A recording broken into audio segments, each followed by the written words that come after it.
What makes a magic system? Cool abilities, powerful characters, a sense of wonder, or is it something else? Until recently, I couldn't have told you. And in fact, one of the areas I liked least about my last series was the magic. So today, in an effort to improve my understanding of magic systems in general, and also better understand what I like in a magic system, I'm going to be analyzing my top 3 favorite magic systems, and then figuring out what they all have in common. So normally here on this channel, I only really talk about novel writing, specifically epic fantasy novel writing, but some of my favorite magic systems don't actually come from novels, which brings us right to my 3rd favorite magic system. And of course, I'm talking about my generation's favorite elemental magic system, Avatar: The Last Airbender's bending. Now, bending is an amazing magic system in so many ways, but first and foremost, we have to think about the medium and how it needs to work within it. Because this was an animated television series, it needed to work visually. And one of the amazing things about bending is that it just looked so freaking cool. So cool that it almost made me want to put it in the number 2 spot. But beyond appearance, I'm sure there are some other amazing aspects of this magic system, which is why I want to try and break it down and figure out what about this magic system works so well. And to do this, I'm going to be referring to a book I read recently called The Magic System Blueprint. I found this book gave a great overview of all the various aspects of magic systems that make them unique. So I'm going to be going through this for my 3 favorite magic systems, starting with bending. And I'm going to be using a digital version of this blueprint found here. So let's get started. So first and foremost, we have the name bending. We don't know what the seed crystal is. In the book, he talks about the seed crystal. It's basically like the inspiration for the magic system, the idea that ties the whole thing together. So we don't really know what it was for whoever created this. However, you know, it could be something like elemental magic. And then also we're looking at the magic system from the perspective of the audience. As you can see here, we have this sort of grid, and that is defining our magic type, whether it's hard or soft, and whether it's irrational or rational. So first, let's start off with hard and soft. So in the book, he basically defines hard or soft magic as how much the perspective understands the magic. So as the audience, we understand the magic to a reasonable degree. You know, we don't understand it as much as some other people might. Like maybe if we were looking at it from the perspective of an actual bender, they might understand the magic more than us. So we're going to be like medium high toward the hard side of the spectrum. Now, the next axis is the irrational rational axis. And all this means is how much the magic functions in accordance to reason and logic. Let's look at an example that's actually from Avatar: The Last Airbender. So in this show, we know that the benders can use the various elements in whatever forms that exist. And one scene that really demonstrates the rationality of the magic in Avatar: The Last Airbender is the scene where Katara uses her sweat for waterbending. Before she does this, most of us probably hadn't thought of that idea before, but when we've seen it, it seems so logical, like it makes complete sense. Of course, you would be able to use the water from your own body to waterbend. So that is an example of a rational magic system. But what would happen if instead, when she tries to use the water from her sweat, she can't actually bend this water? Wouldn't that be such a strange thing to happen? It would seem illogical. Like, how is it that she can bend normal ocean or river water, but she can't bend the water from her sweat? Doesn't really make much sense. These sorts of exceptions would make the magic system harder to predict and make it harder for us to know what was going to happen, where we hadn't seen the magic demonstrated in the way it was going to be used before. And that is like the cornerstone of an irrational magic system, not being able to clearly understand what will happen when the magic is used, not being able to predict how the magic will work unless it's already been done before. So we can see from the way the magic functions in Avatar that it actually is a very rational system. So we would say that it's, you know, reasonably hard, maybe around here, and then it's very rational. So how about right about here? So that's what we're looking at in terms of this magic system. Now let's move on to the next section here, and I'm going to zoom in so you can see it a little better.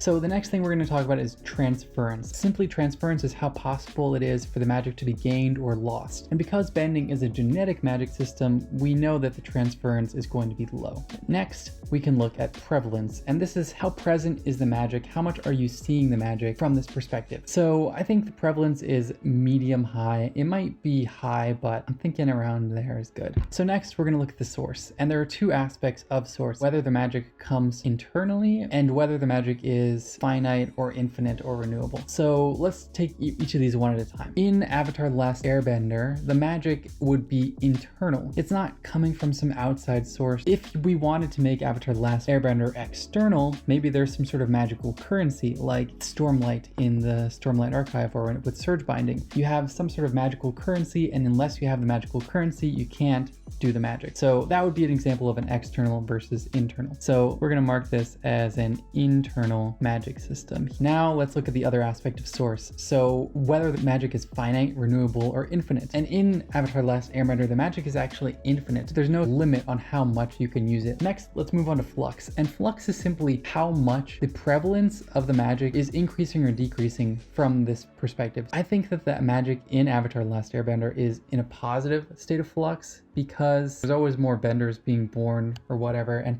you think that if population increases, then there would be more benders. Next aspect that we need to talk about with magic systems is naturalness. And naturalness is how much the magic seems tied into the external world. And Avatar: The Last Airbender is a really good example of a very natural magic system. And the reason why is because the magic actually comes from natural animals. Dragons being the source of fire, the sky bison being the source of airbending. These natural creatures were the original benders. So it's a very natural magic system where the magic is tied into nature. And it's also tied into the world around it in various ways too, which would make it more natural. Ease of use. How easy is it to use the magic? Like if you just learned that you were an airbender yesterday, would you be able to do some crazy high-level airbending skills? I'd say that it's probably medium-low ease of use, because you would be able to do things even as a beginner. You just might not be able to control the magic very well. There's levels of skill that you have with the magic, and until you reach high levels of skill and training,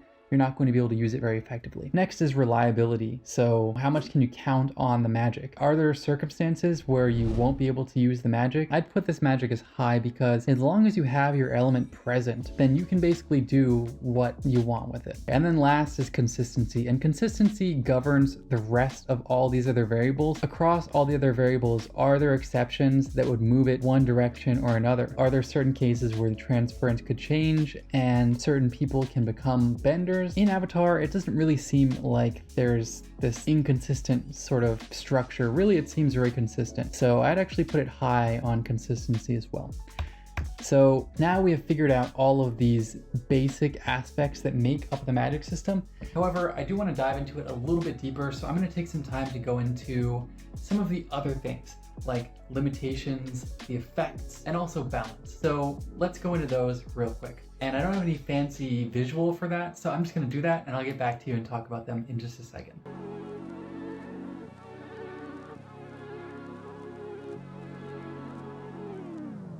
So let's first talk about effects and abilities. Now, this is actually one of the most interesting things about bending as a magic system, is that because it's so flexible, the effects and abilities are almost limitless. Whatever you can do according to your skill level with bending, you can apply that to various creative purposes. So for instance, pretty much all of the bending forms have some sort of method to fly, whether it's being able to propel yourself really far with a rock, whether it's using your fire as if it's like combustion engine or something. You're able to do some form of flying like ability. And overall, one of the strengths of this magic system is its flexibility, and the fact that as long as you have the skill, the genes, and the actual creativity to think up a way to use the magic, you can do whatever you want with it. Pretty interesting in that manner. I actually really like that. And actually that brings us right into the next thing, which is limitations. And the limitations in this magic system are really simple. Unless you're the Avatar, you can only bend one element, if that. It's a skill that you have to train to get good at. There is some sort of genetic talent. So if you look at Azula, she's really genetically gifted as a firebender, and maybe somebody like Zuko can't really reach the same level of skill that she might be able to reach. And also there are some sorts of skills that are only available to the highest, most skilled benders. So Toph's metal bending, for instance. So all of these things serve to limit the power of bending so that it's not like this ridiculous OP thing that ruins the entire story and the world. And that actually carries over perfectly into the next thing we're going to talk about, which is balance. And balance is basically talking about the way that the magic can create power imbalances between people, organizations, entities, that sort of thing. And of particular importance is the ability of the magic to create power imbalance between people with the magic and people who don't have the magic. And I think the main thing that really balances out the magic is something we talked about in limitations, the fact that it's a skill and you have to get better at it to be able to do more advanced and more powerful techniques. And this naturally limits the power that a bender can have. Even if you're the avatar, you're still mortal, so you can only get your skill to a certain ability, even if you're the most gifted avatar ever. And because it's a skill, there's going to be diminishing returns, where as you approach your, genetic maximum with the skill, it's going to require more effort to move closer and closer to it. And also the fact that it is this elemental magic means that it really only gives the magic users an advantage in one aspect, fighting. Most of the other things that you can do with it, they're just matters of convenience, really. So it's not like a bender really has that much more of a leg up on non-benders in regular society. So that was bending from Avatar, a very flexible, cool looking magic system. And that brings us right to our next magic system, the Western world's favorite anime. Full Metal Alchemist Brotherhood, and the magic system within that, alchemy. Once again, since this is a very visual medium, the magic has to look really cool. And between the lightning arcing around the thing that you're transforming with alchemy and the almost limitless possibilities of this magic, it is also a very cool one. Maybe I have a thing for cool looking magic. But of course, under the amazing animation of this magic, we have an underlying structure that makes it so unique and enjoyable. So let's get right into analyzing alchemy. So of course we have the magic named alchemy. We don't know the seed crystal because we didn't create it, and we're looking at it from the perspective of the audience once again. So with all that stuff out of the way, let's get into the fun stuff. First, we have the hard, soft, rational, irrational dichotomies. So let's look at each of these. We know that it is a pretty hard magic system. We can tell kind of what they can do. We know a lot about it. Like, we know that if you haven't seen truth, you have to do this circle in the ground. We know you have to use some sort of alchemical equation to define what you want to do. And we know that it uses this idea of equivalent exchange. Overall, that leaves us with a pretty hard magic system because we know almost exactly what we can actually do with it. Overall, I would put it as being reasonably hard, but there are still some things about it that we don't necessarily understand that well, especially with regard to like Philosopher's Stones and all of that part of the magic. As far as rational, irrational, the magic generally works in the way that we predict, and you're able to use it in the ways that you think you would be able to use it. So I would put it pretty high on the rational spectrum. Let's say I think it's like decently high rational, decently high hard. So right about there, maybe. I think that might be the same thing I did for Avatar too. Almost. I put Avatar as being more rational. Anyway, we're seeing a pattern here already. But anyway, let's move on to the next stuff. First with transference. So I do think that in general, alchemy it's not as genetic as Avatar is. I mean, I think everybody has that door of truth potentially, but it's hard to know. I'd have to review some like fandom documents or whatever, so I'm not going to do a ton of research here. I'm just going to give my best guess. I only rewatched it a few months ago, so I would say that alchemy is less genetic than Avatar: Last Airbender for sure. I'd probably put it about middle of transference. Okay. Next, we have prevalence. The magic is pretty prevalent from our perspective as the audience. There's a lot of non-magical users as well that are present in the world. So I wouldn't put the prevalence like all the way up. It's pretty high up because we do see a lot of magic since we're seeing the story from the perspective of Ed and Al and interacting with characters like Scar. So we do have a lot of magic, but I wouldn't put it all the way up. Next, we have source. It is an external sourced magic system because we find out later in the series, once again spoilers and all that Father is the source of alchemy. We do know that it's external. It doesn't really seem like there's any sort of limit on it though. It does seem infinite still. Even though it's external, even though he's the source, they can use it as much as they want. So I would say that the magic is an infinite magic flux. Is the magic increasing or decreasing? Is the prevalence increasing or decreasing? As the audience, I would say the prevalence is increasing because we're seeing more and more characters who have this magic. But flux is kind of a more difficult one to define. Okay, naturalness. So naturalness. I mean, the thing is that the magic is incorporated in their world, not to such a degree as the elemental magic in Avatar: The Last Airbender, but it is incorporated in the world in general. I need to just give myself a reminder on naturalness. So the magic of alchemy does fit into this setting, like it's pretty natural in the environment, so I would put it as being reasonably natural, but it's not so natural like Avatar: Last Airbender. Okay, ease of use. Like with the other magic systems, this is one you have to train on, and I think it's actually even lower ease of use than Avatar: Last Airbender, because unless you've seen the Gate of Truth, you have to use a circle to define the magic you want to use. And this means that you're really limited on the types of alchemy that you can use. Unless you have some sort of mechanism for always having the circle present with the formula, then you're really not able to use that large of a variety of alchemy. Okay, reliability. So I would put it a little less reliable than I did with Avatar because of the fact that, there is that moment where Father turns off the magic, so the alchemists can't actually use their alchemy. So that would seem to indicate that they can't always rely on the alchemy to get them out of problems. Consistency. So I think that this magic system is actually a little bit less consistent. Overall, it's still pretty consistent, but it's less consistent than Avatar: The Last Airbender. There are things that complicate it. Like, for instance, the Philosopher's Stone's human transmutation. Like, there's various parts of the magic that complicate it more than the magic in Avatar: The Last Airbender. Okay, so those are all of the basic factors. But now, it's time for me to move on to the parts of the magic which I have not defined in such a beautiful way. So let's go and fill out those other things, and I'll get back to you and tell you how it all worked.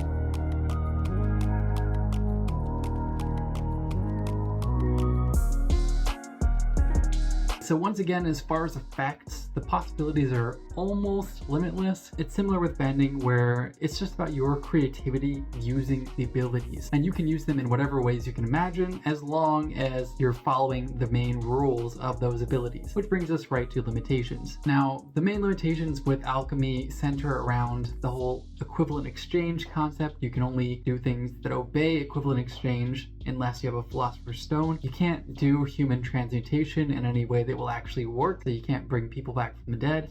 They don't know of a way to turn someone back to a normal human after they have been turned into a chimera. Father can turn off alchemy in certain situations, and unless you've been through the Doors of Truth, you can't use alchemy unless you have a transmutation circle and you have some sort of equation for whatever alchemy you're trying to do worked out there. And then also, you have to study alchemy. You have to understand how to create various things and do various types of alchemy. There are equations for doing various things, and you have to know these equations to actually use the alchemy. So there's an aspect of study as well as practice with the actual skill of using it. And these limitations bring us to the next aspect, balance. So because of all these limitations you have on your abilities as an alchemist, it means that you really can't become so much more powerful than an average person. And similar to Avatar: The Last Airbender, most of the abilities are really a convenience more than anything, except for when it comes to fighting. And because of this, it means that, there's no person who's really that overpowered. The only overpowered people are the people who are literally Philosopher's Stones. But anyway, let's move on to the next magic system, and also my favorite magic system, Allomancy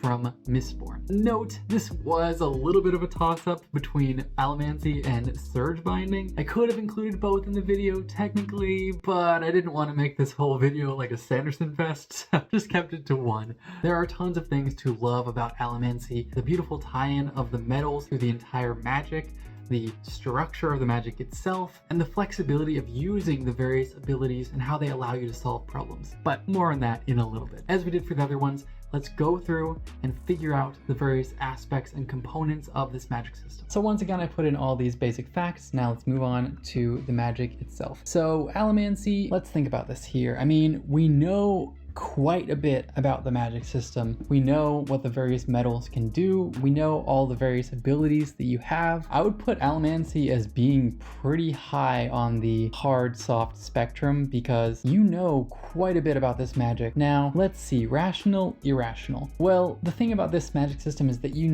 as long as you're using these abilities, you can use them in various different ways, and they work almost exactly how you would expect them to work. Can't think of any exceptions where the abilities don't work in the way that you think they would work. logically. So I would put this as a very rational system too. So very rational and very hard. So next we have transference. Now with this magic system, it's not really transferable. You have to have the genetic predisposition to actually be able to use the magic in the first place, and you have to have an event, some traumatic event that triggers the actual magic itself emerging. So I would say it's pretty low on the transference spectrum, probably all the way to the bottom. As far as prevalence, from the audience perspective, the magic is prevalent everywhere. We are inside a group of people who all have the ability to use the magic. From the audience perspective, the prevalence is really high because we don't really come into contact with people that often that aren't users of the magic. So next, let's look at source. Now, the magic comes from an external source because you need to use the metals to actually make the magic function. So it's external, and as far as finite, renewable, infinite, theoretically you could run out of the metals, but I'm not sure that that really is a possibility in the story. I haven't read the third book yet, unfortunately, so I don't know if there's some sort of other thing that's going to happen, but I would say that it's renewable because it's not an infinite thing where you can use the magic,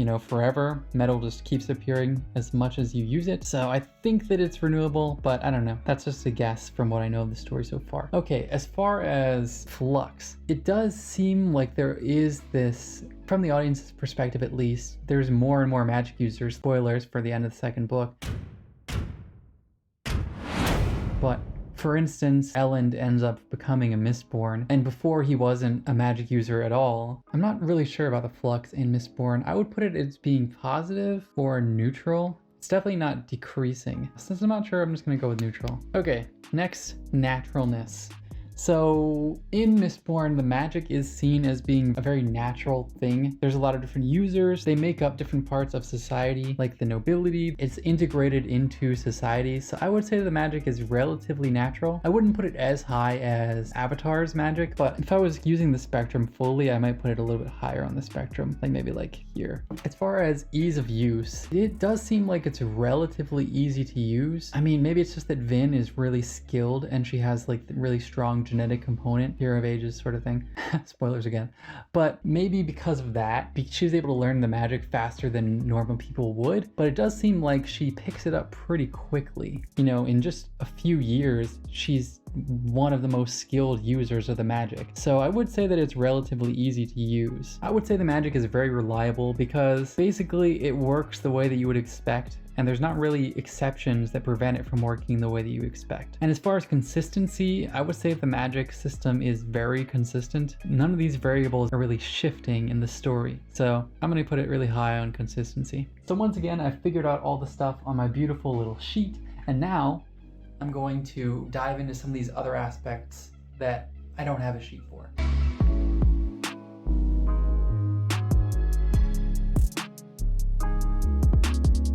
So it took a little bit longer to do this one because I actually made a little graph of abilities. I didn't really make this, I kind of just adapted the graph that I learned from the same person who wrote this book, C.R. Rowanson. So the structure of Allomancy is actually one of the really interesting parts of this magic system, and one of the things that I like the most about it, because it makes it pretty easy to understand the magic, even though there's all these various abilities that you can use, and all of the abilities are dependent on different metals. The fact that they're all grouped in a really organized manner makes it more easy to understand. So for example, let's look at some of these. So there are 4 different categories of abilities. There's physical, mental, enhancement, and temporal. In addition to that, for each of these 4 categories, we have 4 different subcategories. We have internal pushing abilities, internal pulling abilities, external pushing abilities, external pulling abilities. So for example, if we look at the physical abilities, those are all understood even in the first book, and they're all filled out. So let's go through those. We have Pewter, which is an internal push. It enables you to be able to push on your internal abilities to become stronger than you are normally,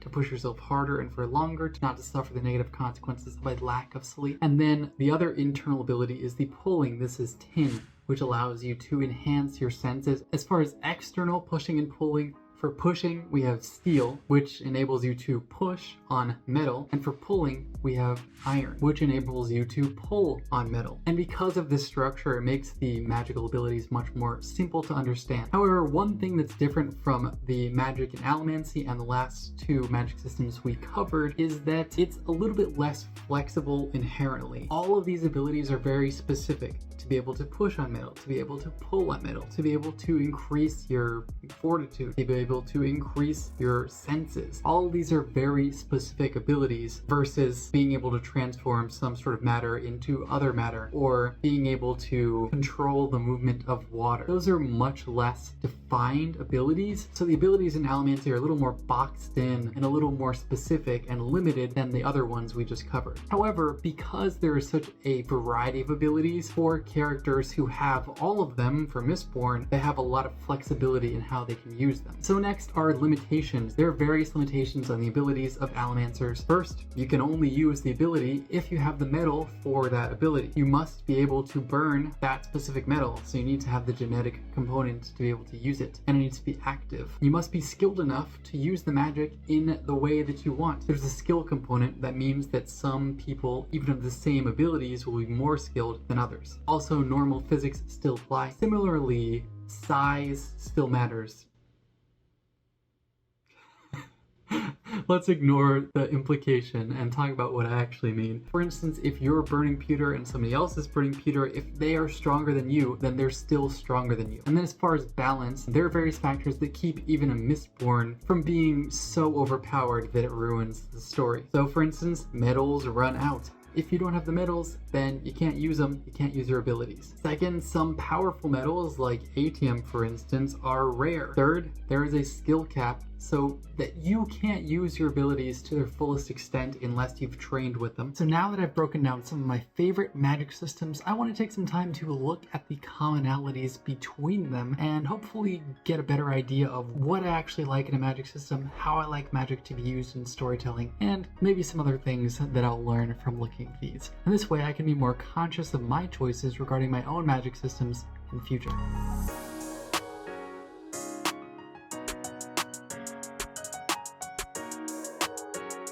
Okay, so I just went through and, well, it's probably better to just show you, so check it out. So what I did was I just overlaid all of the different graphs that I had of the magic systems on top of each other with only like somewhat opacity so that you can see like the groupings of where everything was consistent between them. And then I just created some sorts of like ranges so that you can tell what my preferences basically are. So as you can see, I do have a preference for the hard rational magic systems, and we'll talk a little bit more why later, but basically you can sum it up to being able to do creative things with magic and having characters who are being creative with the way that they use the magic. Transference, I honestly don't have like a huge preference for this one, but this at least shows the range in which the magics that I was seeing in these stories lie. And mostly it's in like a pretty low transference range of like genetic magic. And then prevalence, I do tend to like worlds where there's more prevalence, or at least stories where there's more prevalence, there's more magic users present in the story. For source, there was one magic system that was internal bending, and then two that were external, alchemy and allomancy. So I put like a little half thing for internal, but in general I do think that I like external more because it adds like this one more layer of complication to using the magic system, whereas like internal is a little more toward like the superhero sort of feeling. And then also, this is actually really funny because when I was reading the book itself, I was thinking about finite, and I was like, I don't really have much interest in systems where the magic is like running out. I don't know, maybe I will at some point. But renewable and infinite, especially renewable, is more interesting to me. As far as flux, like this is a little bit more of a vague concept for me, honestly, but I don't have much interest, once again, in like a world where the magic is like running out, where there's like less magic over and over in the story. I mean, I guess it can be interesting. That's kind of what the First Law trilogy does in it. It's also a very dark story. That's kind of like the story that you're getting if you're using that sort of magic, which I don't really have the most interest in doing myself. Naturalness, I clearly have a preference for magic systems that have a high degree of naturalness, and that is definitely true. I like when the magic feels like it's a natural part of the world, like everything else is tied together, like the magic had effects in the world and vice versa. Ease of use, I think this is just due to the nature of the fact that I like the skill sorts of magics where it's not like you just instantly know it, but you have to learn, you have to get better at it, you have to train. And then reliability and consistency, like these two are important for what I talked about first here with hard rational. If it's inconsistent and not reliable, then you can't really solve problems with it as much. Those are the main things things that I noticed here. In addition, all the magic systems that really appealed to me all had this sort of training component where you had to get better at them, where they were skill-based, and all of them had limitations such that the magic was mostly useful in combat, but outside of that it was more convenient. Allomancy, that's a little less true because, you know, you can use tin to hear maybe conversations that you wouldn't be able to hear, and one big commonality that all of these magic systems had is the ability for characters to creatively solve problems with the magic. So for example, with the first two magic systems, they're both very flexible. As long as you're creative, you can find a way to use them in whatever way you like. But with something like Allomancy, because there are so many abilities, if you have access to all of these abilities, then you can use all the different abilities together really flexibly. So with all of these systems, they allow the user to solve problems in interesting ways. And that is a big part of what I've enjoyed in magic systems that I've watched or read so far. Although I feel like I've greatly improved my understanding of magic, I can always keep learning more. So if you'd like to see more videos analyzing magic systems, or maybe even a live stream where we do this together, let me know down below. And as always, keep on writing.